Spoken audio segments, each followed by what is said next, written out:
ये अपनी जो 2 भाग के अंदर पहला भाग है, उसमें ये कुछ हमने पढ़ भी लिया था। यही वाला सिलेक्शन इसमें भी है, क्योंकि ये तो एसेज में से ही लिया हुआ है। गीता में ऐसा बहुत ही कम है। यही यहाँ है, गीता में ऐसा विषय बहुत ही कम है जो देश से सीमित। ये कुछ सेंटेंस हमने कर लिए थे, मैं दोबारा पढ़ देता हूँ। जो देश से सीमित और सामयिक अथवा अस्थायी हो, और इसका भाव और विचारधारा इतनी उदार, गंभीर और व्यापक है कि उस थोड़े बहुत को भी सरलता पूर्वक इसकी शिक्षा का जरा भी ह्रास या अतिक्रम किए बिना व्यापक रूप दिया जा सकता है। यही नहीं, उसे देश या काल से संबद्ध रखने की बजाय ऐसा व्यापक रूप देने पर उसकी शिक्षा की गहराई, उसके सत्य और उसकी शक्ति में वृद्धि होती है। वास्तव में स्वयं गीता ही बारंबार उस व्यापक रूप का संकेत करती है जो किसी विचार को दिया जा सकता है, भले ही वह विचार अपने आप में देश काल मर्यादित हो। जैसे कि यज्ञ संबंधी प्राचीन भारतीय विधि और विचार को गीता देवताओं और मनुष्यों के पारस्परिक आदान प्रदान स्वरूप मानती है। इसमें अगर आपके पास प्रिंटेड कॉपी हाथ में है या ये किताब आप लेके रखे हैं, कुछ टर्म्स इसके अंदर आएंगे जिनको अपन खोलना चाहेंगे। तो इसी पैसेज से हो सकता है बाद के संकलन में, 19 वाले के संकलन में, वो फिर से रिपीट हों, पर वो रेपिटेशन भी आपके लिए बहुत ठीक रहेगा। तो अभी जो जो आए, जैसे अब यज्ञ संबंधी, तो ये यज्ञ का जो कॉन्सेप्ट है, इसको अपन गीता के अंदर और सिंथेसिस के अंदर जहां जहां ये आएगा, और अपने स्तर के ऊपर भी आप खोल के कमेंट्री जो इसके ऊपर है, यज्ञ को पूरा खोला गया है। और कैसे गीता के अंदर ये सामयिक विषय, जिस तरीके से इसमें बात हुई है, उसमें ऐसा लगता है कि ये तो एक उस समय विशेष या उस देश विशेष, उस टाइम विशेष के लिए ही संबद्ध है। पर इसका व्यापक स्वरूप यज्ञ क्या है, तो एक बार ये पूरा पैसेज जो अपना ये सिलेक्शन है, ये कर जाते हैं, ये यहाँ तक। और इसके अंदर जिन जिन पॉइंट्स को जो अलग से अपने को खोलना है, वो फिर बाद में अपन इसको खोलेंगे। तो यज्ञ संबंधी प्राचीन भारतीय विधि और विचार को गीता देवताओं और मनुष्यों के पारस्परिक आदान प्रदान स्वरूप मानती है, जबकि ये विधि और भाव स्वयं भारतवर्ष में ही दीर्घ काल से लगभग लुप्त हो गए हैं और सर्वसाधारण मानव मन को और अधिक यथार्थ प्रतीत नहीं होते। यज्ञ जो है, अभी यदि बात करो, और जो वास्तव में यज्ञ हो रहा था उस समय, अब तो जो आर्य समाजी हैं या फिर बाद में कुछ लोग जो यज्ञ के ऊपर विशेष बल देते हैं, जैसे शांति कुंज, जो ये श्री राम शर्मा आचार्य का जो है, वो वो हवन हैं, यज्ञ हैं, इनके ऊपर कुछ और भी हैं, पर उसका जो वैदिक स्वरूप था वो तो अब है नहीं। परंतु गीता में इस यज्ञ शब्द को, और गीता में जो ये है, ये कोई आनुष्ठानिक यज्ञ की बात है भी नहीं उतनी। यही वाली बात कि वास्तव में यज्ञ का कॉन्सेप्ट क्या है, ये कुछ इस पैसेज में ऐसे कॉन्सेप्ट्स हैं, आप टिक करके रख लीजिए। इनको ये पूरा पैसेज होने के बाद जो ये सिलेक्शन है, हम एक एक कॉन्सेप्ट को फिर लेंगे। उसमें फिर हो सकता है कुछ दिन अपने को एक एक कॉन्सेप्ट को समझने के अंदर लगे। तो गीता में इस यज्ञ शब्द को हम इतना संपूर्ण रूप से सूक्ष्म, आलंकारिक और प्रतीकात्मक अर्थ दिया गया पाते हैं, तथा देवता संबंधी धारणा देश काल मर्यादा और किंवदंती से नए के बराबर ही बंधी हुई, अथवा इतनी मुक्त और इतनी पूर्ण रूप से सार्वभौमिक और दार्शनिक है कि हम यज्ञ और देवता दोनों को मनोविज्ञान और प्रकृति के साधारण विधान के व्यावहारिक तथ्य के रूप में सहज ही ग्रहण कर सकते हैं। देवता संबंधी तो हमने सारी धारणा कितने लंबे समय हमने चर्चा करी। अब उसकी किसी बाहरी देवता से या कोई उसकी भौतिक क्रियाकलाप से कोई विशेष, उससे कोई उसका ताल्लुक नहीं है। प्राणी तो ये हो गया कि हम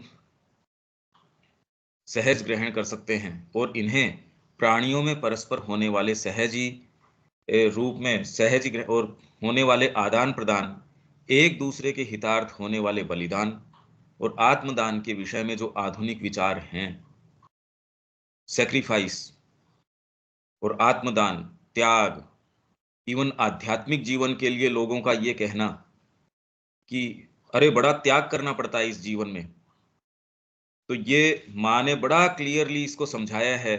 और जो वास्तव में इस पथ के ऊपर गए हैं वो ये जानते हैं कि इसमें त्याग शब्द हो ही नहीं सकता। आप ऐसी चीज के अंदर जाएंगे ऑलरेडी जिसमें आप कन्विंस्ड हो और बड़े कुशल हो, आप सुख से हो, तकलीफ पाके कोई भी किसी मार्ग में कैसे जाएगा, आप ये कल्पना तो करो। और उसमें यदि तकलीफ पाके वो जाता है और उसको यदि तकलीफ महसूस हो रही है, कितने समय अपने आप को रख पाएगा? और एज ए प्रिंसिपल वो औरों को कैसे इसका प्रतिपादन कर पाएगा कि ये ही करने लायक काम है कि आपको जो सुख मिल रहा है जिस भी चीज में, उसको मजबूरन उसको तो त्यागो और इसके अंदर आओ। तो ये जितना प्रचलन में है कि बड़े त्यागी हैं, बड़ा इन्होंने बलिदान किया है, तो माँ ये कह रही है कि हमारे योग में इसकी कोई भी कहीं भी संभावना है ही नहीं। तो ऐसी जो ये कहानियां कही जाती है कि भी माँ के समय तो आश्रम में ऐसा था, उसके बाद में तो लोग तकलीफ में हैं, वो योग नहीं कर रहे। इसके अंदर तकलीफ की कोई संभावना हो नहीं सकती यदि आप सच्चे मनोभाव में हैं तो। और यदि आपकी तकलीफ किन्हीं बाहरी कारणों पे है, तो ये मतलब आपके पास कोई रिसोर्स नहीं है जी, मेरा तो ये यूज किया जा रहा है, ये योग की भाषा नहीं है। ये पहले भी उतना ही सत्य था, आज भी। तो ये तो जब से यज्ञ की जो संकल्पना की गई है तब से, ये तो आजकल की वेस्टर्न मेंटेलिटी और उससे हम प्रभावित, इतने ज्यादा प्रभावित हो चुके।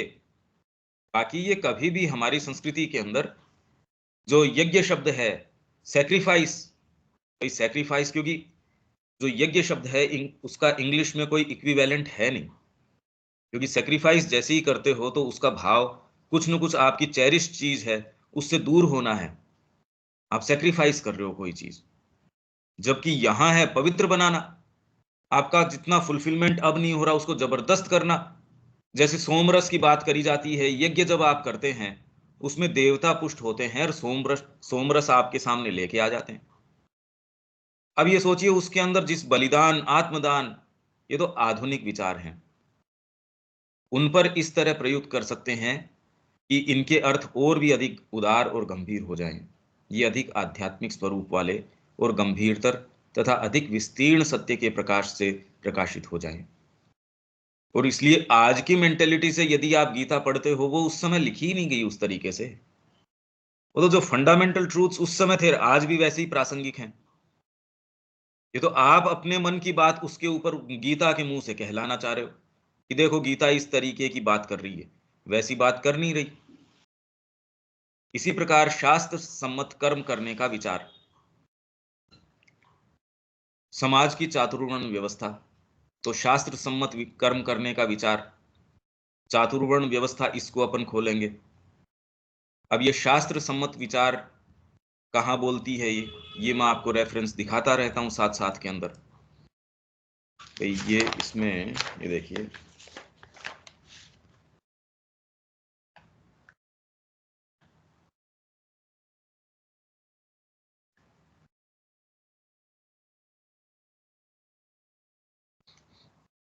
ये आपके पास जो दो भाग हैं उसके अंदर उसका पेज नंबर इससे टैली नहीं करेगा, क्योंकि मैं खाली बिना कमेंट्री वाली खोल के हूं। पर आप 16वें अध्याय में, इसका मतलब दूसरे वॉल्यूम में, आपके पास दो वॉल्यूम जो हैं उसके अंदर आप गीता के चैप्टर नंबर से चल सकते हैं, जिसके अंदर चैप्टर नंबर है 16 और 16th जो अध्याय है उसका श्लोक फिर बाद में ये 22 या 23।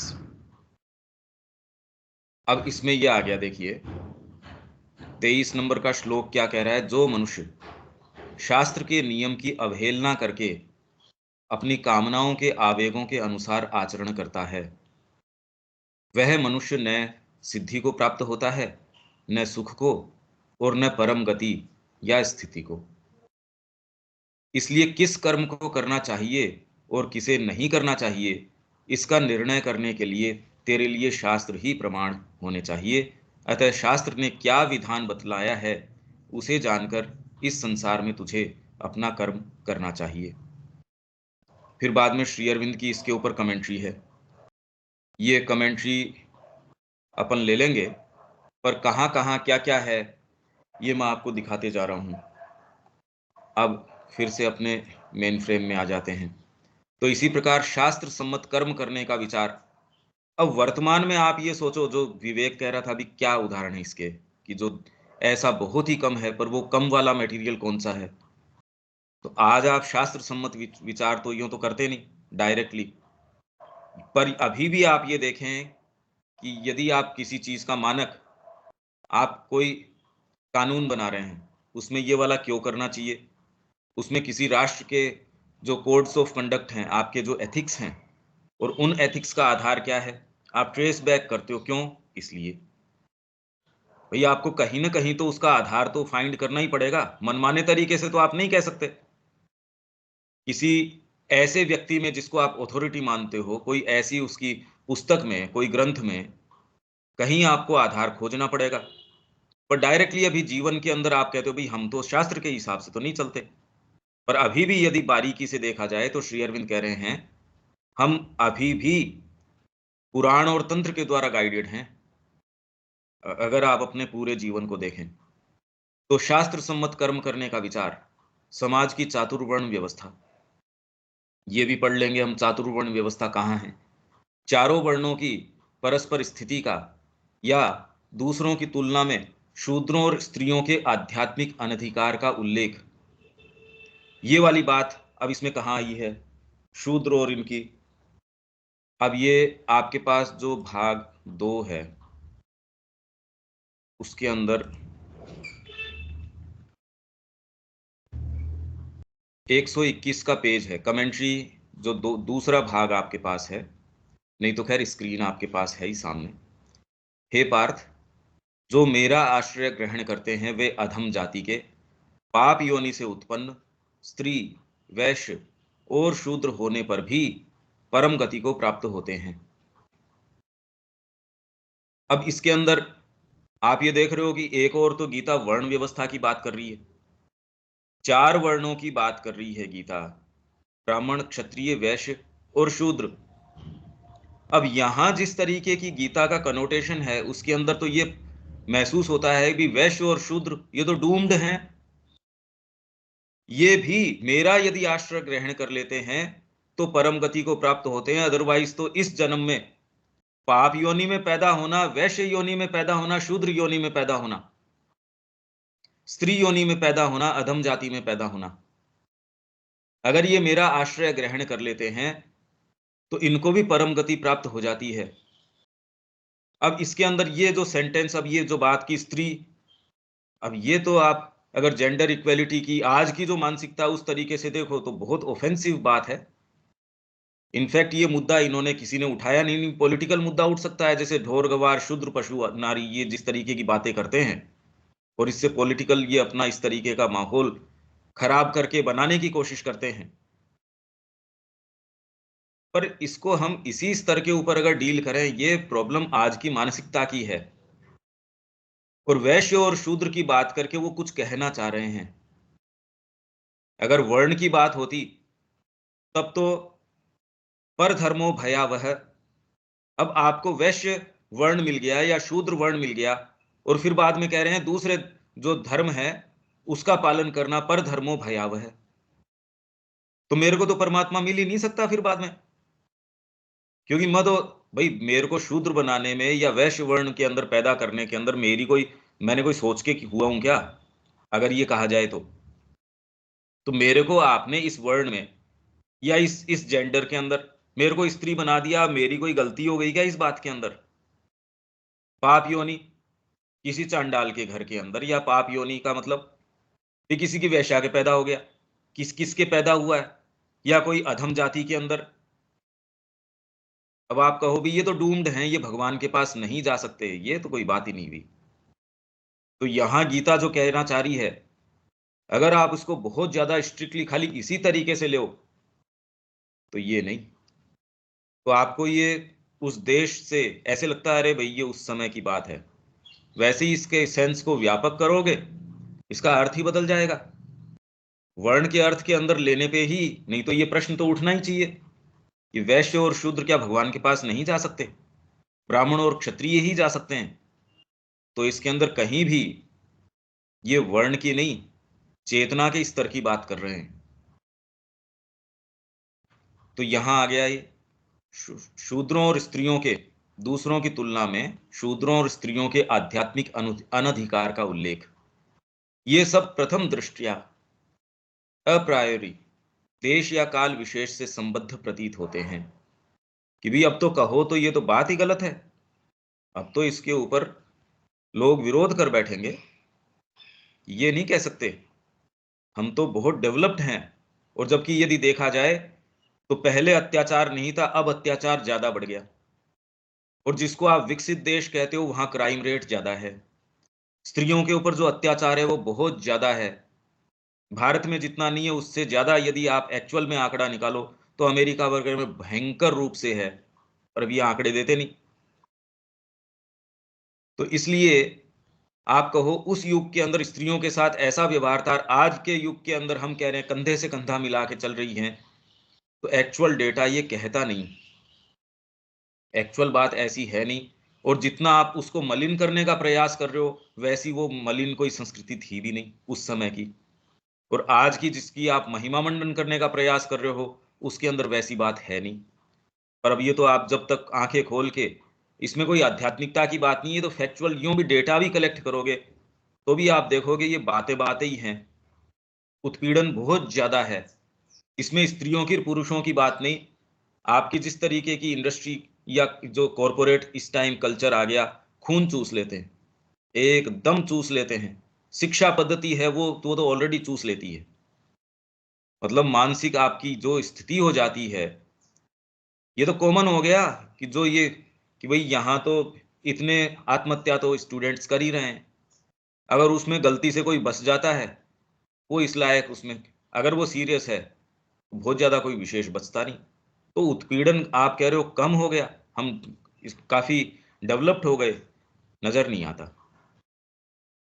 और जिन मानकों के आप बताने की कोशिश कर रहे हो, यदि उसका दूसरा पक्ष, मैं बहुत कूलिंग कर दूं रूम की पर मैंने ग्रीन हाउस गैसेस एमिट कर दी, तो मैंने यहां एक चीज पाने के लिए एक दूसरा जो किया उसको मैं जोड़ नहीं रहा इसके अंदर, तो देखो मैंने कितना ठंडा कर दिया। आपकी तिजोरी तोड़ के और मैं अपने यहां वैभव कर लूं और कह देखो कितना विकास हो गया, अरे तिजोरी तोड़ ली, मैंने किसी को विपन्न कर दिया, तो ये संपन्नता नहीं हो सकती। तो ये जो जितनी चर्चाएं हैं इसके ऊपर भी आपको थोड़ा विचार करना चाहिए कि आज जितनी भी कमेंट्रीज है कि स्त्रियों के साथ उस समय देखो कैसा उत्पीड़न था, फिर बाद में राजा राम मोहन राय आए, ये आए वो आए, इन्होंने, अरे ये उस मेंटेलिटी से प्रभावित थे, आप समझ ही नहीं रहे इस बात को। ये सारे के सारे वेस्टर्न मेंटेलिटी और उसी को जो है टो करने वाले लोग हैं। और यदि आप ये कहें कि अब उत्पीड़न नहीं है, तो डेटा देखो, आंख खोल के देखो डेटा क्या है। ये सब प्रथम दृष्टया देश या काल विशेष से संबद्ध प्रतीत होते हैं, और यदि इनके शाब्दिक अर्थ पर ही अतिशय बल दिया जाए तो कम से कम ये गीता की शिक्षा को उतने अंश में संकीर्ण बना देते हैं। गीता को उसके उपदेश की व्यापकता और आध्यात्मिक गंभीरता से वंचित कर देते हैं, और अधिक व्यापक रूप से समस्त मनुष्य जाति के लिए उसकी प्रामाणिकता को सीमित कर देते हैं। अगर ये यहाँ वर्ण व्यवस्था की बात करो तो वहां तो ऐसी वर्ण व्यवस्था है नहीं। भाई यहाँ की यदि ये टर्मिनोलॉजी शास्त्र के हिसाब से काम करो, तो ये जितनी भी बातें आई है यदि आप भारत के ऊपर भी सीमित करते हो तो भी प्रासंगिक नहीं है, और कहीं तो प्रासंगिक है भी नहीं।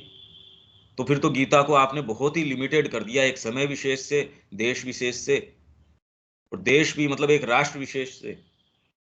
जो देश और काल तो मतलब टाइम और स्पेस की बात है। परंतु यदि हम इसके पीछे के आंतरिक भाव और अर्थ को देखें, न कि केवल देश विशिष्ट नाम, मतलब उस काल या उस स्पेस या उस राष्ट्र विशेष के अंदर कोई नाम जो उसको दिया गया है, और काल विशिष्ट रूप को, तो हम देखते हैं कि यहां भी अर्थ गहरा और यथार्थ है। भाई जैसे मैंने अब ये प्रश्न ये उठाया, अब ये कह रहे हैं कि पाप योनि से जो पैदा हुआ है, स्त्री है, वैश्य है, शूद्र है, अधम जाति का है, ये यदि मेरा आश्रय लेते हैं तो क्यों दूसरे वाले आश्रय नहीं लेने की आवश्यकता क्या? जो क्षत्रिय पैदा हो गया उसको तो आपने, क्योंकि इस पाले में आ गया तो वो तो ऑलरेडी लिबरेटेड है। वो ब्राह्मण यदि पैदा हो गया किसी कुल के अंदर तो वो तो ऑलरेडी लिबरेटेड है। ये थोड़ी कह रही है गीता भाई, ये तो हमारा अर्थ लगाने का तरीका हुआ।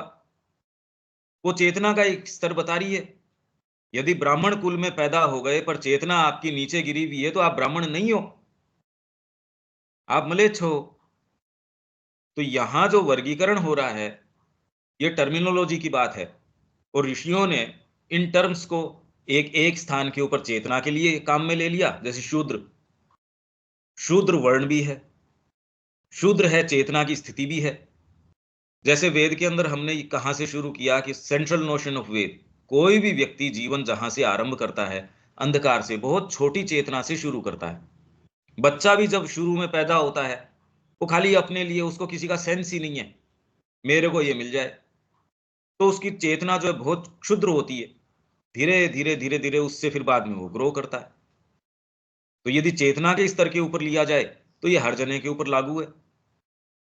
तो शूद्र को अलग अलग कनोटेशन के अंदर काम में ले लिया गया, इसलिए ये जो शब्द है इसने बड़ा भारी कोलाहल मचाया, बहुत आतंक मचाया। और आज तक भी इसको, यदि आप इसके सच्चे अर्थ को न समझो तो जो चाहो सो अर्थ लगाओ फिर बाद में मनमाने तरीके से। तो यहां भी अर्थ गहरा और यथार्थ है, और इसका आंतरिक भाव दार्शनिक, आध्यात्मिक और सार्वभौमिक है। दार्शनिक, फिलोसॉफिकल है इसका आंतरिक भाव। जो मूल इसका भाव है वो, ये क्यों, ये क्या बात है भाई, ये मैं प्रश्न उठा रहा हूं, ये कोई आध्यात्मिक प्रश्न नहीं उठ रहे हैं सच, दार्शनिक अर्थ उठ रहे हैं, प्रश्न उठ रहे हैं ये। पर ये वर्गीकरण किसके आधार पे? आध्यात्मिक आधार के ऊपर है। वर्ण जो है वो व्यवस्था आध्यात्मिक है, इसमें कोई बड़े छोटे की बात नहीं है। अगर वर्ण आपका शूद्र का वर्ण है तो ये तो बहुत ऊंचा वर्ण है। सेवा का भाव तो बहुत सर्वोपरि भाव है। इसको कोई आप यूं नीची दृष्टि से देखो कि अरे शूद्र, अरे ये तो सबसे ऊंचा भाव है। साधना में प्रवेश करते हो तो ये तो सर्वोपरि चीज है। और यूं आध्यात्मिक दृष्टिकोण से किसी भी पूर्ण कर्म के लिए, बार बार मतलब पहले दिन से, इसीलिए ये बार आपको कोटेशन, ये चारों ही आपके अंदर आवश्यक हैं पूर्ण कर्म के लिए। गुरुजी से मेरे को बड़ा प्रेम है, मेरे को ज्ञान आ गया, पर गुरुजी के ऊपर कोई बंदूक तानता है, मैं भाग गया उस समय। अब मेरी कितनी निष्ठा है उस समय, चाहे भीरुता हो तो भी क्षात्र तेज लाना ही पड़ेगा उस स्थिति के अंदर। डिटेल्ड परफेक्शन के अंदर गुरुजी की सेवा नहीं कर रहे तो प्रेम क्या क्या क्या मतलब है? मेरे को खाली अपना ज्ञान प्राप्त हो जाए, खाली ये यदि छोटा सा आपका मोटिव है तो ये तो बहुत संकीर्ण है, और वो भी नहीं प्राप्त होगा। कोई क्षत्रिय है, अगर उसको ज्ञान नहीं है तो उसका क्षात्र तेज अप्लाई कहां करेगा? यदि उसके अंदर दूसरे, वैश्य का मतलब अपने मीन्स को अपने एंड्स के अकॉर्डिंग करता है, जो उसके साधन हैं वो उसका जो साध्य है उसके अनुरूप ढाल देता है। ये यदि उसके अंदर क्षमता न हो, खाली मैं तो तलवार चलाना जानता हूं, तो रोज किसको तलवार चलाएगा यार?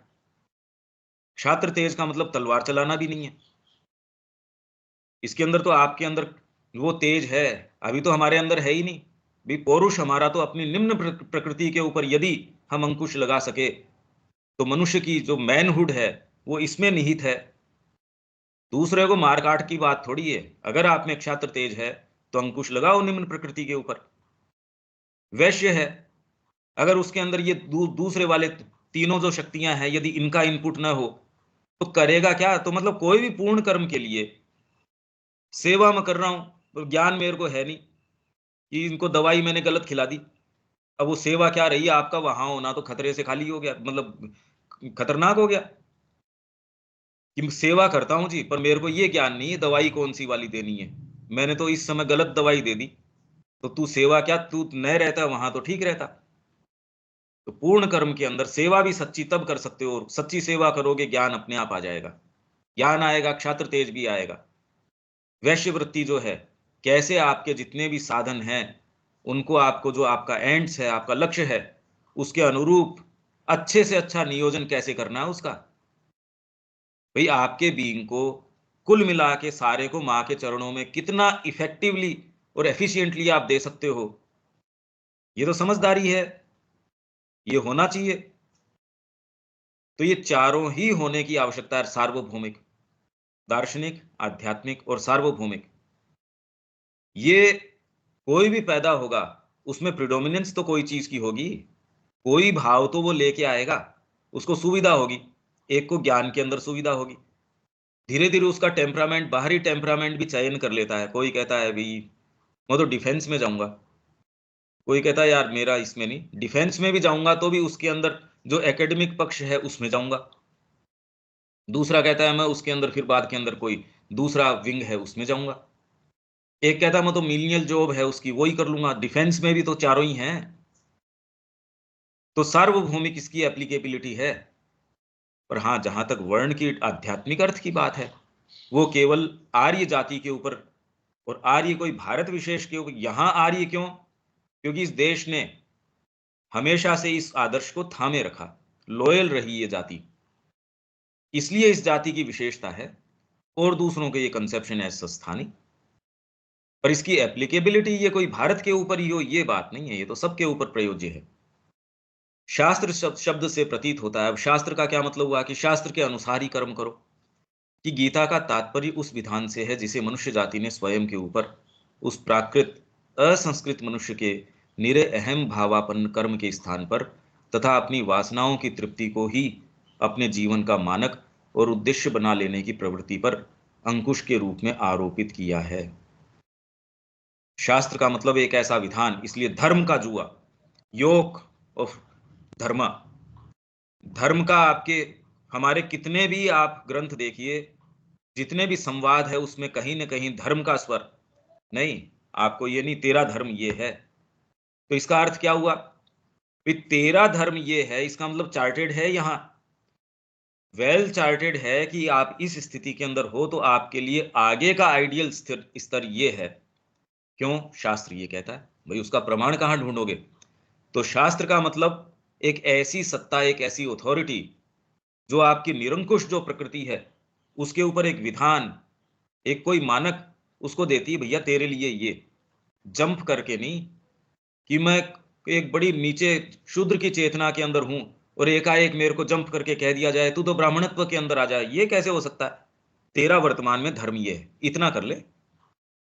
तामसिक व्यक्ति है तो गीता कभी नहीं कहती कि अचानक वो एकाएक ही हो सकता है। ये नहीं कि कहीं भी किसी अवस्था के अंदर परमात्मा नहीं मिल सकते, पर फिर भी एक क्रम है, किसी को भी मिल सकते हैं, ये क्या बात है? पर गीता ट्रेस करती है यदि आप घोर तामसिक हो तो धीरे धीरे राजसिकता का प्रवेश होता है। राजसिकता के बाद में धीरे धीरे उसका आरोहण चलता रहता है, चलता रहता है, चलता रहता है। फिर बाद में आप में सात्विकता का प्रवेश होता है।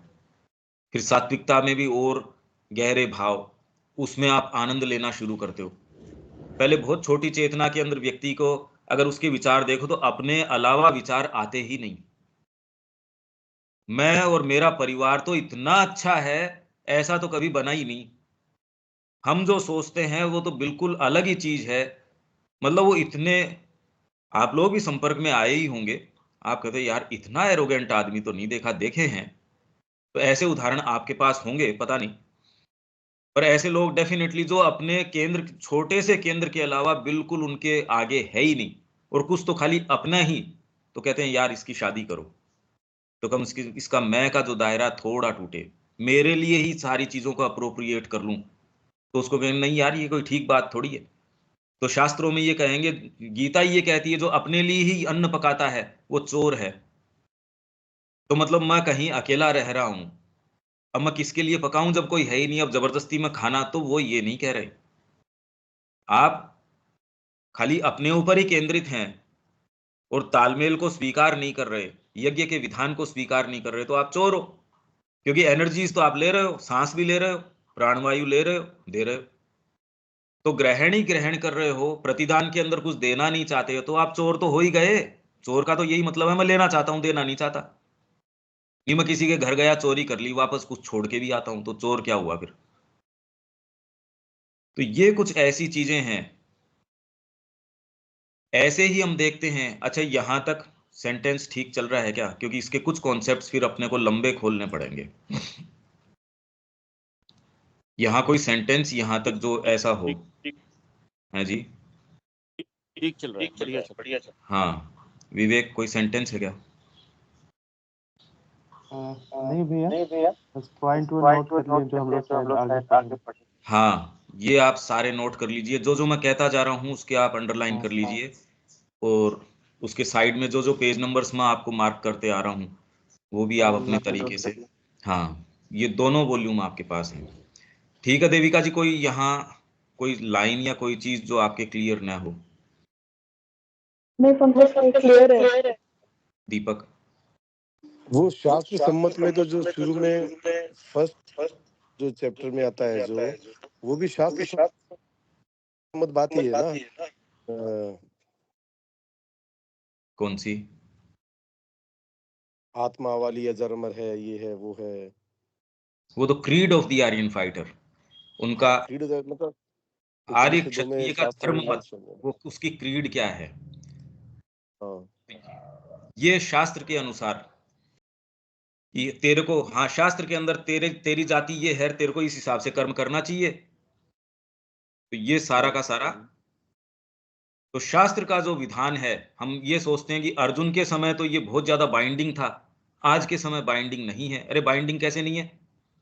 अभी आपको जो एथिक्स है या जो इवन सिविक आपके ऊपर जो इस तरीके की है, यार तुमने किसी की जो जो कंज्यूमर कोर्ट में आप जाते हो, किस किस चीज को, मैंने इसको पैसा दिया उसने सामान नहीं दिया, तो भाई किसी भी आप धीरे धीरे कोई निष्कर्ष पे आओगे तो कोई तो आपके आचार संहिता तो होगी, कोड ऑफ कंडक्ट तो आपका होगा, वो संहिता आपने किन्हीं नियमों की तो बना रखी ही होगी। हर देश के अंदर तो आज हम कहते नहीं हमने शास्त्रों से डन अवे विथ कर दिया, हाथ साफ कर लिए उनसे, ये हो नहीं सकता। ये कितनी गहराई पर हर अपने देश के अपने अपने कंडक्ट्स हैं, कोड्स हैं, पर वो ट्रेस बैक कहां तक करते हैं? इंडिया की विशेषता ये है, ये ट्रेस बैक करते हैं जो यज्ञ विधान है, जो सॉलिडेरिटी ऑफ द यूनिवर्स की आत्मा एकम सत, यहां तक जाता है सारा का सारा। वर्तमान में ये सारी विशृंखलता क्यों है? क्योंकि हमने ऐसे उधार ले लिए रूप जो हमारे लागू ही नहीं हो रहे टेम्परामेंट के ऊपर, हम जबरदस्ती ठोकने की कोशिश कर रहे हैं। अब आप बार बार ठोकने ही ठोकने की कोशिश करो तो वो कहां तक वो ढांचा चल पाएगा? तो श्री अरविंद ने कहा भी हमको तो इसको सहन ही करना पड़ेगा, ये पार्लियामेंट्री हमारा जो सिस्टम है। कई हम में से ऐसे हैं जो इसी को कह रहे हैं, भाई हमको तो दुर्लभ चीज मिल गई, ये पार्लियामेंट्री जो सिस्टम मिल गया, हमारा जो संविधान है हमारा ये है, और उसमें श्री अरविंद के आलोक में उसको बताने की कोशिश कर रहे हैं, जबकि श्री अरविंद तो कह रहे हैं यार इसको तो मतलब ये आपको महसूस करके कि ये जहर है, इसको छोड़ना पड़ेगा, और ये बच्चा जब इससे पक जाएगा या तंग आ जाएगा तब डू अवे विथ करेगा इसके साथ। श्री अरविंद इसको प्रश्रय दे ही नहीं रहे, कहां श्री अरविंद के आलोक में इसकी बात कर रहे हैं हम? वो तो ये कर रहे हैं यहाँ तो जो सनातन हमारी जो संस्कृति है, जो सनातन धर्म का जो तरीका है वो लाना पड़ेगा आज के टर्म्स में, उसका हमको सेंस नहीं, वो कहां से सेंस आए? तो उसके अंदर अब ये कहते हैं मनुस्मृति इस तरीके की, अरे तुमको सेंस है क्या मनुस्मृति क्या कर रही है? आज हर जना उसके ऊपर यूं कालिक पोतने की कोशिश, मनुस्मृति में ये है, आइडिया तो है क्या तुम मनुस्मृति क्या कह रही है क्या नहीं कह रही है? और आज जितनी समस्याएं उस समय थी ही नहीं बिल्कुल भी। भाई आप तो परिणाम से इसको देखो ना कि कौन सा ठीक है कौन सा ठीक नहीं है, और डायरेक्टली अप्रोच करो। पहले तो आप जो पूर्वाग्रह बना के बैठ रहे हैं, पहले उसको डायरेक्टली उन चीजों को, स्क्रिप्चर्स को, टेक्स्ट को डायरेक्टली टच करो और सही चश्मे से उसमें प्रवेश करो। अगर आप कमेंट्री सपोज मैक्स मूलर की लेके चलोगे तो कभी भी इसके वेद के प्रति आपके अंदर कोई बहुत ज्यादा डीप कोई रेस्पेक्ट आएगा नहीं। तो चश्मा तो सही पकड़ो। चश्मा मैंने कलर्ड लगा रखा है, उसके कारण जो जो कलर्स में बाहर कॉम्बिनेशन से जो फर्क आ रहा है या डिफॉर्मेशन आ रहा है, अब मैं सामने वाले डिफॉर्मेशन को रंगता फिरूं, पहले ये तो देखो मेरा चश्मा गड़बड़ है। ऐसे ही हम देखते हैं कि समाज की चातुर्य व्यवस्था भी एक आध्यात्मिक तथ्य का ही महज एक स्थूल रूप है। ये कैसे है, ये एक्चुअल में सारों को एक स्तर के ऊपर अनुभव हो ही जाना चाहिए, और हम इसकी बहुत डीप में चर्चा करेंगे। ये अपनी जो सनातन धर्म वाली पुस्तक है उसमें बहुत लंबी इसकी चर्चा है। फिर गीता के अंदर भी स्वभाव और स्वधर्म है, जो 18वां अध्याय है उसमें, क्योंकि वो चैप्टर का नाम ही स्वभाव और स्वधर्म, उसमें इसकी बड़ी लंबी चर्चा है, पर कोई आज तक इसको समझता है नहीं कि फंडामेंटली बात क्या है ये, और इसके अलावा और कोई दूसरी चीज हो नहीं सकती जो स्वयं उस स्थूल रूप से स्वतंत्र है। क्या? जो चातुर्वर्ण वर्ण व्यवस्था है, स्थूल रूप, आपने जो जो भी स्थूल रूप दे दिया, धीरे धीरे भारत के अंदर भी वैदिक समय के अंदर इसकी कोई आवश्यकता नहीं थी। उसके बाद के समय में धीरे धीरे ये मान लिया गया भी, जब ऋषि की प्रेजेंस है, जब माँ के सानिध्य में आप आश्रम में हैं, आपको ये परेशान होने की जरूरत नहीं कि आप कौन से वर्ण के हो। तो वैसे ही जब ऋषियों की साक्षात उपस्थिति आपके पास हो, तो शुरू से ही वो इंडिकेट करके बता देंगे आपका ये है, आपका ये है, सहज तरीके से। कुछ माहौल आपके लिए सपोर्टिव था। जब इस चीज का आपको लक्षण या इसका आइडेंटिफिकेशन, इसको डिटरमिन करना और मुश्किल हो गया, क्योंकि हम धीरे धीरे इंट्यूशन से और नीचे आ गए। वैदिक काल में इंट्यूशन, उसके बाद में धीरे धीरे जो अभिव्यक्ति हुई वो उसमें कुछ मानसीकरण आ गया, पर इंट्यूशन अभी भी वेन हुई नहीं, इंट्यूशन अभी भी उसको परमिएट कर रही थी। फिर धीरे धीरे धीरे धीरे और मेंटलाइजेशन हुआ, इंट्यूशन का तार जो है उसके अंदर और भीतर चला गया, प्रत्यक्ष इतना रहा नहीं। वैसे ही जैसे सरस्वती नदी की आप बात करते हो, लुप्त नहीं हुई पर धीरे धीरे धीरे धीरे भूमि सात हो गई, तो वैसे ही ये आज भी वो जो तार है इंट्यूशन का फ्लो तो करता है, पर ज्यादा आपके जो स्वर गूंजता है वो इंटेलेक्चुअल हो गया। तो ऐसे के अंदर अब ये डिटरमिन कैसे करो कि इसका वर्ण कौन सा है? तो गीता ही ये कहती है कि कौन से कुल के अंदर पैदा हो रहा है, तो इसके अंदर आनुवांशिकता, हेरिडिटी, कुल धर्म, इसको कुछ थोड़ा थोड़ा ये समझते हुए कि आत्मा ने सोच के इस कुल के अंदर जन्म लिया है, तो ये एक मोटा मोटा लक्षण मान लिया गया। तो अब इसको इक्विप कैसे किया जाए, सुसज्ज कैसे किया जाए?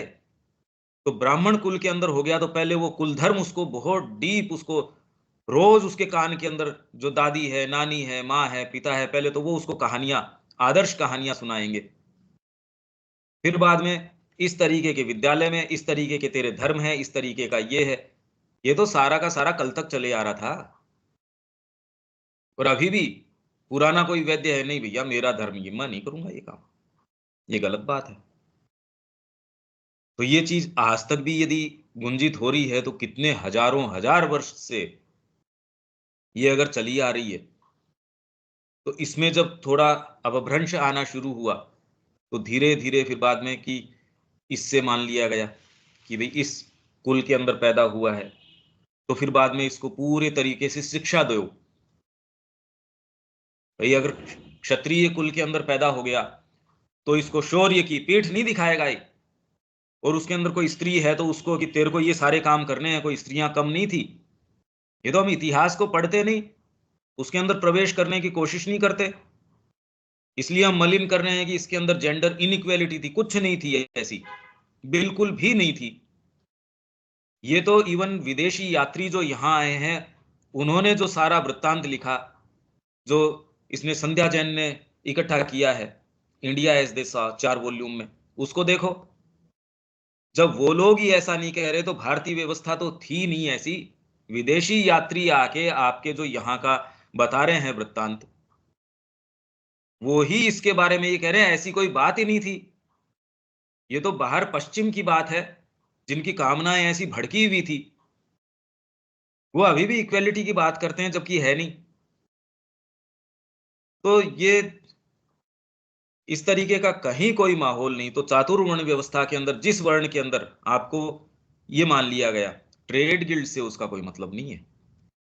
पूरी की पूरी जातियां जो एक काम कर रही हैं, अगर आप इतिहास देखो, तो इवन आपके ये नंद वंश हैं और वंश हैं, या उससे पहले भी कितने कितने साम्राज्य आए, ये कौन से कोई क्षत्रिय थे? कोई दासी का पुत्र है, कोई नीची जाति से आ रहा है, कोई नाई है, कोई कौन सा है, ये सारे के सारे उन्होंने जो है क्षत्रिय का काम करना शुरू कर दिया। ब्राह्मण है सारों ने, कई पूरे के पूरे जाति है, उसने वो दूसरा काम करना शुरू कर दिया। तो किसी भी जाति से कि जो राजा है वो खाली क्षत्रिय हो, ये आवश्यक नहीं है। ये तो इतिहास से ही आप देख सकते हो कि आपके मगध है उसमें कितने कितने कैसे कैसे राजा आए, कैसा कैसा उन्होंने प्रसार नहीं किया। तो ये तो सीधे सीधे ये हमको बता रहा है कि जो चातुर्वर्ण व्यवस्था है वो किस तरीके की थी। पर अब क्या है कि इंटरप्रिटेशन जो ये करते हैं, जिस तरीके का इंटरप्रिटेशन है, ये सब बिल्कुल, यदि आपको ये डीपर सेंस नहीं है तो हिस्ट्री एकदम फॉल्स है। आप घटनाओं का भी विवेचन, इंस्क्रिप्शन, सपोज इंस्क्रिप्शन तो आप कह दो ये देखो मैंने फोटो दे दी आपको, किताब में आप प्रमाण छाप दोगे, ये इंस्क्रिप्शन है। पर सेम इंस्क्रिप्शन 3 किताबों, जैसे हमने ये काम किया कि एक ही इंस्क्रिप्शन एक जना एक एनालिसिस कर रहा है, दूसरा दूसरा कर रहा है, फोटो देने से प्रामाणिकता क्या रही उसकी। वो ही इंस्क्रिप्शन यदि 3 तरीके से एनालाइज कर रहे हो और तीनों बिल्कुल एक दूसरे का खंडन करते हो, अब बताओ ऑब्जेक्टिविटी क्या रही।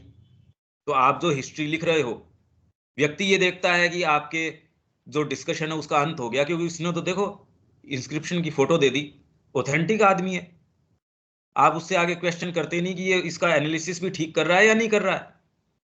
इसलिए ये काम सबसे इंपॉर्टेंट है, यदि कोई करना चाहे। इससे ज्यादा इंपॉर्टेंट काम इस संस्कृति के लिए या इस मनुष्य जाति या धरती के लिए हो नहीं सकता। अगर सच्चे तरीके से ये नहीं लाया जाए, ये व्यवस्था है किस तरीके की, भारत ने किस तरीके से अपनी पूरी व्यवस्था रखी, आज उसको किस तरीके से हम आज के टर्म्स पे ला सकते हैं। ये आपको लगता है यार ये तो कोई अनइम्पोर्टेंट, अरे अनइम्पोर्टेंट नहीं, ये सबसे इंपॉर्टेंट चीज है। और ये तो पहले श्री अरविंद को आत्मसात करना पड़ेगा। आपको मजबूरन ये काम आपको बाध्य कर देगा कि आपकी दृष्टि को खूब व्यापक करो। नहीं, कैसे पढ़ोगे आप कौन सी चीज को। आपने यदि डायरेक्टली अप्रोच नहीं किया और प्रामाणिक कोई अगर आपने ले लिया, साहब मैं तो इसका ले रहा हूं, तो उसके अंदर भी तो व्यक्ति अपने फ्रेमवर्क के हिसाब से लिख रहा है। जो एनालिसिस कर रहा है, एक तो श्री अरविंद एनालाइज कर रहे हैं कोई चीज को। जहां तक कोई डिटेल्स की या और किसी की बात है वो तो चलो ठीक है, परिप्रेक्ष्य तो श्री अरविंद के अलावा मिल नहीं सकता, तो ये काम करने का है। और ये यदि आप में किसी के अंदर थोड़ी बहुत भावना जागृत हो जाती है, तो आप ये पाएंगे कि जीवन ऐसे लगेगा यार ये तो कितना मीनिंगफुल है। आपका जो दिन बीतेगा वो आनंद के अंदर बीतेगा, आपकी हेल्थ है वो हरी हो जाएगी, उसके जीवन में मायने मिल जाएंगे। यूं व्यक्ति अगर व्यापार भी करता है और उसके पीछे अगर उद्देश्य जोड़ दिया जाए कि माँ के लिए कर रहे हैं, देखो कितना फर्क पड़ जाता है। और वही दूसरा कहता है यार इतना परेशान और इसका उद्देश्य क्या है वैसे। और ठीक बात भी है, अगर निरुद्देश्य तरीके से कोई भी काम कर रहे हो तो कोई भी आपको उकता देना ही चाहिए, यदि आप निरही पशु न हो तो आध्यात्मिक तथ्य का ही महज एक स्थूल रूप है। कौन सा, जो जाति प्रथा के अंदर आपका ये फोसिलाइज हो गया ये सारी सिस्टम, और जितना फोसिलाइज नहीं हुआ उससे ज्यादा कर दिया गया। जोरदार बात यह है, विवेकानंद जी क्या कहते हैं, जिसको जाति प्रथा, जिसको आप ये कह रहे अरे इसने तो भारत का बड़ा सत्यानाश कर दिया, ये कर दिया। जोरदार बात यह है, विवेकानंद जी ने ये कहा है कि इसने भारत की रक्षा करी। भारत की आत्मा ऐसे पॉकेट्स या ऐसे स्थान ढूंढ रही थी जहां वो अपनी रक्षा करे। जब यहां आपकी सारी प्रथाएं, सारी संस्कृति को प्रायोजित तरीके से छिन्न भिन्न करने का प्रयास किया जा रहा हो, कितने 100 वर्ष तक, मतलब कई सैकड़ों वर्ष तक तो पूरा ही प्रयास किया जा रहा हो इस चीज का, जहां आपको भोजन नहीं दिया जा रहा, 3 टाइम का भोजन नहीं मिल रहा। 128 या कितने वर्षों के अंदर जो है 43 दुर्भिक्ष इन्होंने, मतलब अकाल गिन लिए, जो प्रायोजित तरीके से हुए। ये तो सारा का सारा रिकॉर्डेड है, जो पिछले कुछ हजार वर्षों में भारत में नहीं हुए थे और उस एक्सटेंट पे कभी नहीं हुए। ये पूरा डेटा मैंने कलेक्ट किया और अपनी वेबसाइट जो रिसर्जेंट इंडिया इसके ऊपर उपलब्ध है, यदि आप पढ़ना चाहो तो मैं आपको लिंक इसमें दे दूंगा, प्रायोजित तरीके से। और ये सारा डेटा कौन इकट्ठा करके ले, कई जनों ने इकट्ठा किया है। रमेश चंद्र दत्त ने इकट्ठा किया, श्री अरविंद भी कोट करते हैं उनको, जबकि वो आदमी कोई ऐसा नहीं, वो तो नौकरी कर रहा था, इनकी व्याख्याता था। उसने वहां से जाके तो economic history of British India, उसके खाली तथ्य आपको सामने देता है तो दिमाग खराब हो जाता है, अरे ये क्या कर रहे थे ये लोग। प्रायोजित तरीके से आपको भूखा मारा जा रहा है। हर 2.5 साल से एवरेज के अंदर भयंकर अकाल यदि पड़ रहा है, ऐसे के अंदर कहां संस्कृति की बात, कहां कुछ और। तो भारत की आत्मा ने फिर बाद में मैं सुरक्षित कहा रहूं जातियों के अंदर, तो आप इसमें सुख लेते हैं, मेरी जाति का ये, उसमें आप अभिमान महसूस करते हैं। आप इसको थोड़ा महसूस करके देखना कि यदि चारों तरफ से आग लग रही हो, सारी चीजें आपकी छिन्न भिन्न की जा रही हो, तहस नहस की जा रही हो, उसमें आप कहीं तो आश्रय ढूंढेंगे। किसमें ढूंढेंगे? इससे उनको परेशानी नहीं थी कि ठीक है यार, अब तू यादव बनने में खुश होता, हमको क्या दिक्कत है, और कोई दूसरी चीज नहीं करने देंगे। तो ये तो फिर बाद के अंदर महाराष्ट्र में जो इन्होंने जो काम किया, तिलक ने किया, इन लोगों ने क्या किया, धीरे धीरे इन्होंने गणेश पूजा को ऑर्गेनाइज करना शुरू कर दिया। ऐसी ऐसी चीजें जो इन्होंने कहा यार इससे क्या फर्क पड़ता है, जो इनको लगा कि ये तो हार्मलेस सी चीजें हैं, इसमें ठीक है, अब अपने गणेश पूजन कर रहे हैं, कर रहे हैं। जब ये देखा रहे इन्होंने सारों को एकजुट कर दिया, तब तक तो ये आग इतनी फैल चुकी थी। मतलब एकजुट होने का काम, कई बार ये पता ही नहीं लगता हमको कि कौन सी चीज क्या कर रही है। तो ऐसे ही जो आप जिसको जाति प्रथा कह के कि ये अरे इसने तो भारत का नुकसान किया, इसने, अरे नुकसान नहीं किया, ये बात तो विवेकानंद जी कह रहे हैं, कोई बहुत पुरानी बात भी नहीं है। तो आप ये देखिए कि हमारी जो अंतरात्मा है भारत की, वो कहाँ कहाँ अपना आश्रय, कैसे कैसे, क्या नहीं। अब ये यदि सेंस नहीं हो, तो आप कह रहे हैं ये पिटते लोग पिटते हुए हैं, पिटते आए हैं ऐसे लोगों से, ऐसे ऐसे, ये तो परतंत्र रहे हैं। पर यदि आप परतंत्रता का परिणाम देखो, तो जो संस्कृतियां अपनी शक्तिशालीता के लिए पहले पहचानी जा रही थी, रोमन, आज ध्वंसावशेष भी नहीं है उनके। क्या संस्कृति है उनकी, मतलब ध्वंस होने के बाद अवशेष तक भी नहीं है उनके। और श्री अरविंद कह रहे हैं कि हम अपना परिणाम यदि देखें, तो भारत आज भी जीवित है, और भारत भारत ही है। ये बहुत इंपॉर्टेंट सेंटेंस है कि भारत आज भी भारत ही क्यों है, और इनफैक्ट विश्व विजय के लिए निकल चुका है ये। अब जब श्री अरविंद की ये सारी बातें आ चुकी हैं, तो बताओ, ये तो अमोघ शक्ति है, दिव्य शक्ति है, कोई रोक सकता है इसको? अब यदि ये, एक तो ये इससे हम भावित हों श्री अरविंद की बात से, और उसके लिए अपना जीवन पहले तो समझें, इसको अपना जीवन दें।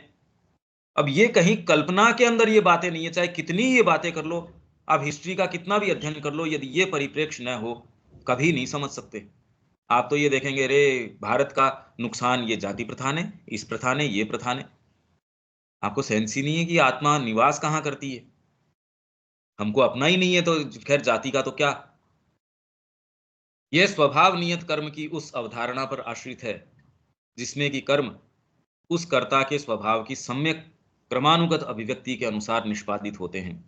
अब एक ये स्वभाव नियत कर्म बहुत ज्यादा इंपॉर्टेंट बात है ये। पर धर्मो भयावह, आप अभी जो अपना कर्म कर रहे हैं, स्वभाव, स्वभाव मतलब मैं इस परिवार में पैदा हो गया तो मेरा स्वभाव किसी व्यापारी का है, रे वो स्वभाव नहीं। वर्ण तेरा क्या है, उस वर्ण के अनुरूप यदि क्रिया करेगा, तेरे को सुविधा उसी में होगी, और परमात्मा की प्राप्ति उस तरीके से, क्योंकि तेरी आत्मा के अंदर वो चीज इनग्रेन्ड है। अंतरात्मा यहां वो भाव लेके आई है, स्वभाव, आपकी अंतरात्मा का जो भाव है, कर्म तो उसी का एक्सप्रेशन होना चाहिए। अभी हठधर्मिता है, कोई स्वभाव नियत कर्म थोड़ी है। अभी कर्म किस कारण से है, मेरे को ये प्राप्त करना चाहिए, और प्राप्त करना चाहिए ये भी आपकी न तो शिक्षा ने बताया कि क्या प्राप्त करना चाहिए, न परिवार ने बताया। कुछ आपके देश के अंदर प्रचलन के अंदर है, एमबीए कर लेना चाहिए, कुछ के इस समय ये कर लेना चाहिए, या बिल्कुल ये तो एकदम कोई इसमें कैपेसिटी कम है यार, कुछ ये दिला दो इसको, तो इसमें कुछ भी करके पासिंग मार्क्स हो जाएंगे, तो कम से कम एक व्यापार मिल जाएगा इसको, कुछ ये हो जाएगा तो शादी वादी हो जाएगी, बस इतनी बात है, और कोई इससे विशेष बात है नहीं। इसमें कुछ होगा, ज्ञान होगा, ये ज्ञान से किसको मतलब है, ये वाला ज्ञान काम आएगा भी क्या? अब तो स्पष्ट तरीके से आपके राजनेता बोल के कह रहे हैं ये ऐसी गणित क्यों पढ़ाई जा रही है, हमने तो कभी बाजार के अंदर a+b का स्क्वायर करके कभी कोई चीज खरीदी नहीं। तो इसलिए स्वभाव नियत कर्म, आपकी अंतरात्मा का क्या भाव है, उसमें इनग्रेन्ड क्या बात है, उस मार्ग का अनुसरण आप करोगे, बाहरी जीवन उसकी अभिव्यक्ति होगी।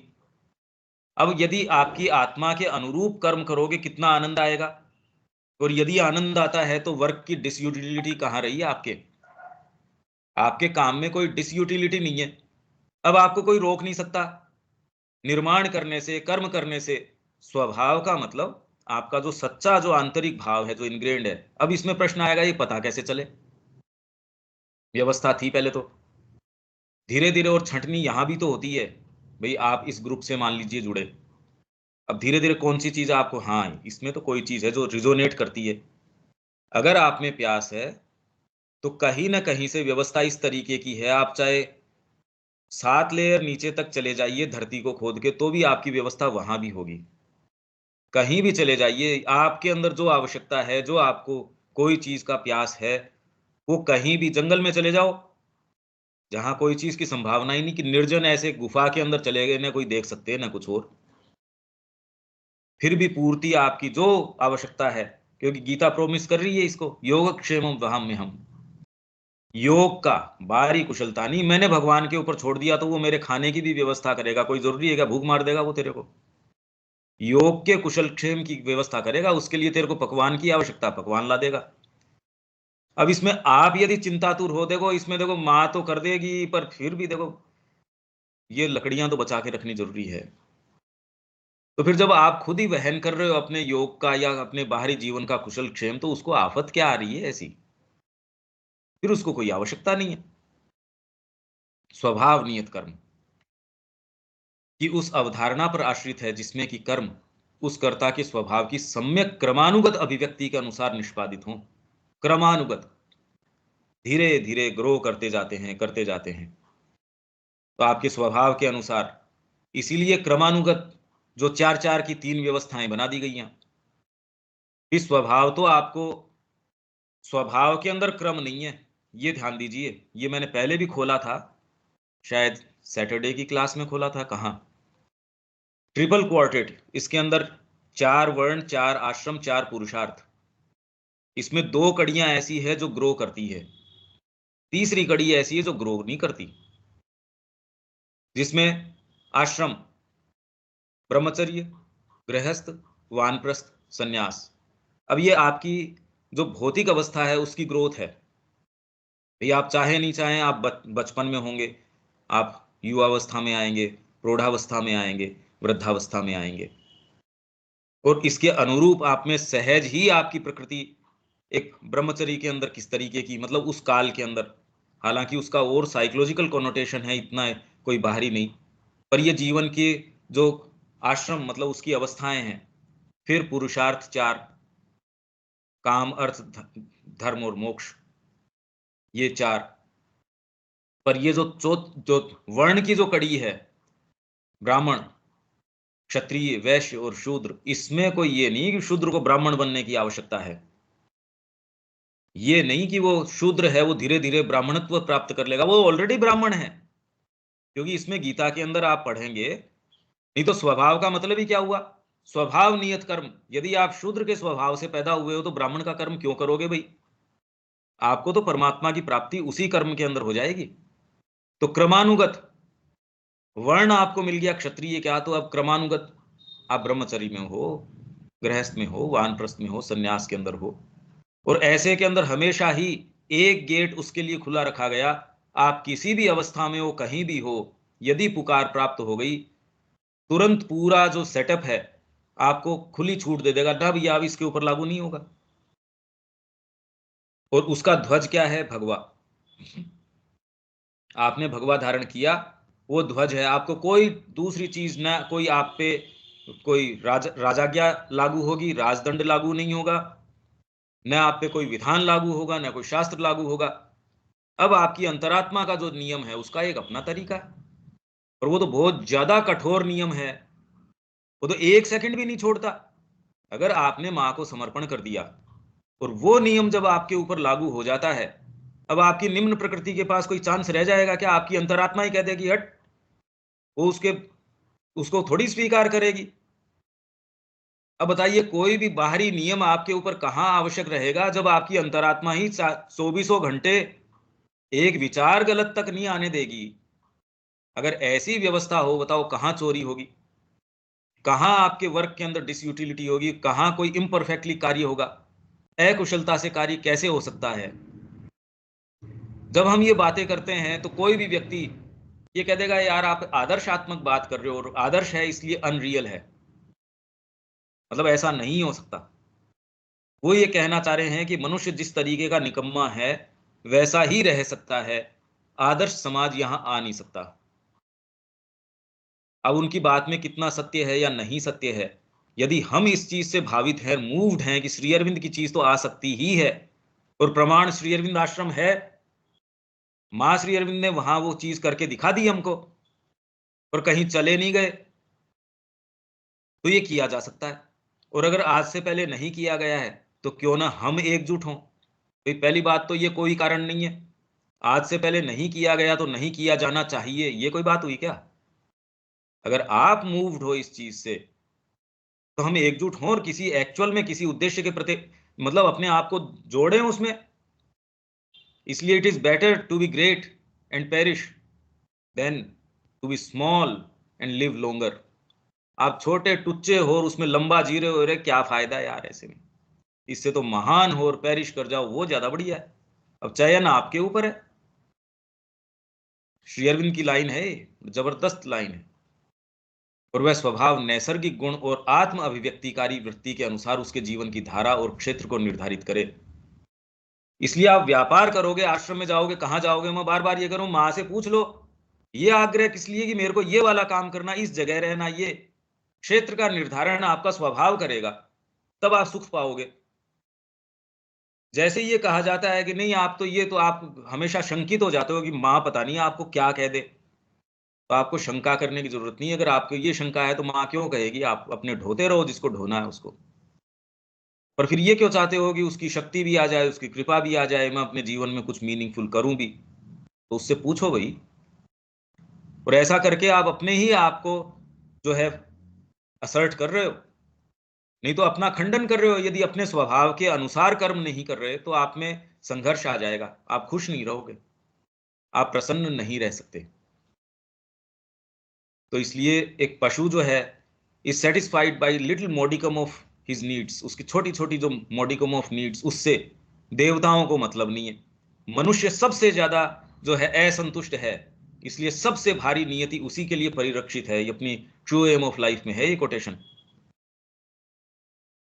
तो मनुष्य के लिए रक्षित है। आप सोचो कि मैं यहीं निश्चिंत होके संतोष, जो ये कहते हैं संतोष बहुत बड़ा गुण है, ये संभव नहीं है। जो ये कहते हैं उनको आध्यात्मिकता का सेंस नहीं है, ये हो नहीं सकता। मेरे को तो दो रोटी में संतोष है, मेरे को इसमें है, ये कोई भी आदर्श है नहीं। आप थोड़ा सा इसका विवेचन करके देखिए कि आत्मा कभी भी, अरे वो स्वयं बने पहले संतोष कैसे हो सकता है?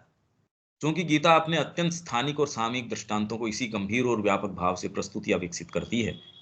अतः सर्वत्र ही हमारा इसी सिद्धांत का अनुसरण करना, क्या कि कोई भी देश और काल से मर्यादित इतने इसके जो कॉन्सेप्ट्स नहीं है, वो तो यूनिवर्सली एप्लीकेबल है, और उस दृष्टिकोण से गीता के सारी चीजों को लेना चाहिए। और सर्वत्र ही उस गंभीरतर सामान्य सत्य को ढूंढना औचित्यपूर्ण ही होगा, जो कि अवश्य ही उन सब प्रथम दृष्टया दिखने में, मतलब एट फर्स्ट साइट अप्रायोरी दिखने में स्थानिक और सामयिक बातों के पीछे छिपा होता है। क्योंकि हम सदा ही ऐसा पाएंगे कि वह गंभीरतर सत्य और सिद्धांत चिंतन के स्वभाव मात्र में ही तब भी निहित होता है जब वह स्पष्ट शब्दों में व्यक्त नहीं किया गया होता है। तो